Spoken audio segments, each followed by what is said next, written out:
Para sa ligtas na Semana Santa at summer vacation, narito ang ilang mga dapat tandaan. Bago umalis ng bahay, tiyakin na nakakandado ang lahat ng pinto at bintana upang maiwasan ng anumang pagnanakaw o hindi inaasahang pagpasok ng iba. Bago umalis, ipaalam sa pinagkakatiwalaang kapitbahay ang tungkol sa pag-alis at ang inaasahang oras ng pagbabalik upang matiyak ang seguridad ng bahay.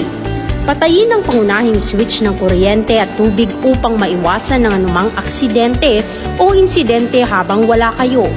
Siguruhing iligpit ang lahat ng mahalagang bagay o pag-aari nasa labas ng bahay tulad ng madamit sa sampayan upang maiwasan ang pagnanakaw o pagkasira ng mga ito. Para sa mga maglakbay gamit ang pribadong sasakyan, siguruhing nasa maayos na kondisyon ng sasakyan bago maglakbay. Tandaan ang blow baguettes, battery, light, oil, water, brakes, air, gas, engine, tools, at self. Magplano ng ruta at tukuyin ang mga alternatibong daan sakaling mayroong traffic o hindi inaasahang pagpigil sa biyahe. Magpahinga at magkaroon ng sapat na tulog bago magmaneho upang maiwasan ang pagkakamali at pagkasira ng konsentrasyon sa kalsada. Sumunod sa mga batas trapiko at mag-ingat sa bilis ng pagmamaneho upang maiwasan ang aksidente. Para sa mga sasakay sa pampublikong sasakyan, siguruhing secure ang iyong mga gamit tulad ng bag at cellphone upang maiwasan ang pagnanakaw.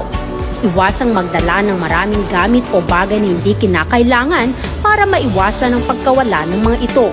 Magdala ng sapat na pera o pamasahe para sa biyahe upang maiwasan ang abala o aberya.